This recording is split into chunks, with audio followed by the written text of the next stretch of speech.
Welcome back to the channel, everyone. Today I'm going to be looking at a piece of Boro or slow stitch project that I've been working on over a period of time. It's a Japanese inspired piece. I love Japanese fabric and I collect it whenever I can. Now this piece combines a few styles. I would say the Boro style or the slow stitch style and my own fabric making process that I use to use up all my scraps. So let me walk you through this piece and how I made it and how I continue to work on it. So I started out by collecting a number of men's shirts, cotton linen shirts that I used in other projects because I actually make my own clothing from these recycle shirts or upcycle shirts.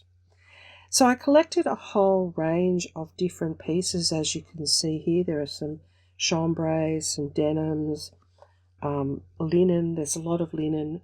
They're all cottons or linens, these fabrics. And I have another video called Using Small Scraps to Make Fabric 1 and 2, where I show you the process of how I do this. Now I created the back with a sewing machine, and you can see here I used a small to secure all the pieces down. Now I've also used a backing fabric, some old fabric that I didn't like, again a cotton, and some old cotton sheeting or fabric that I had.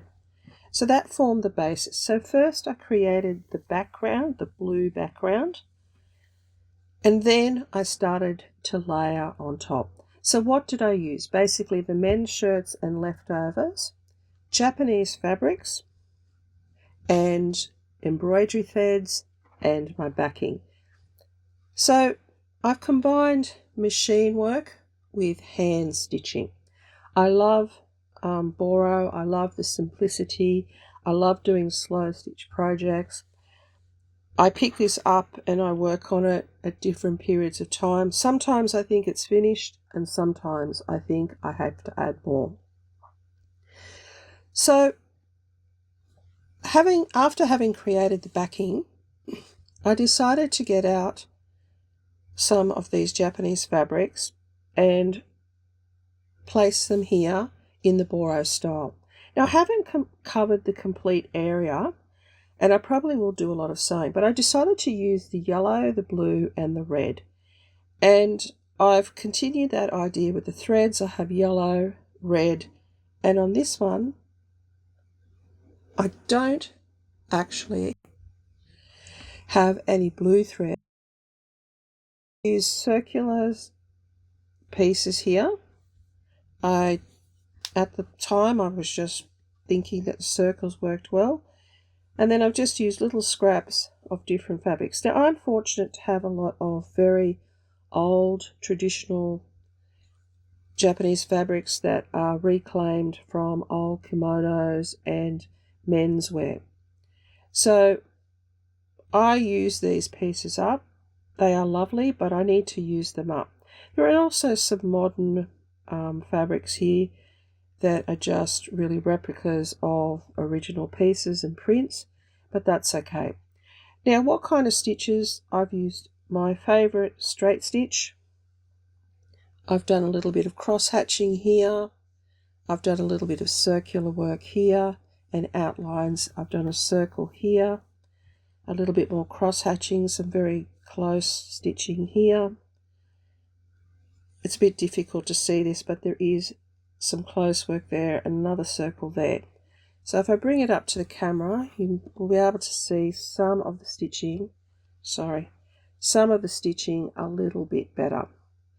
What I'm going to do is I'm going to post a close-up or a number of close-ups in my post area so that you can actually see the stitching.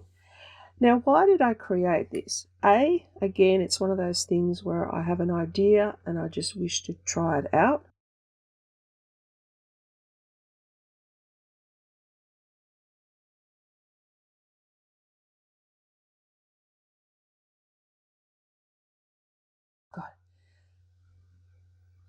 sometimes I just start with an idea or some scraps, and then I just let the process flow, and I just enjoy it, and projects just seem to grow.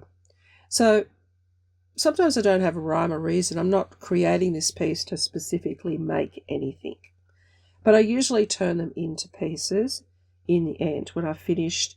But I often just enjoy the process of creating and working out issues that I have to address when creating. So this is the first piece that I worked on, and I don't think it's finished yet. I think it still needs a little bit more work on it, but I do like it at this stage. So the next piece I started on was this one, and again it's a little bit different but the same process.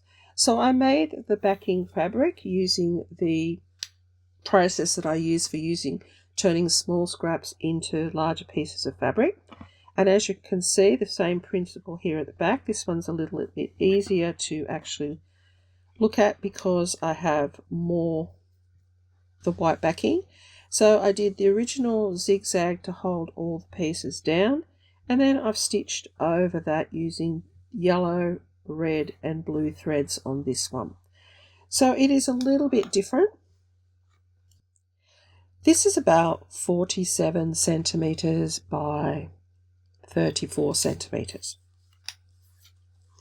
Again, I've just followed the same principle as the other one, where I've used my scraps of men's fabric and denim chambrays for the backing, and then I've done the Boro slow stitching over the top.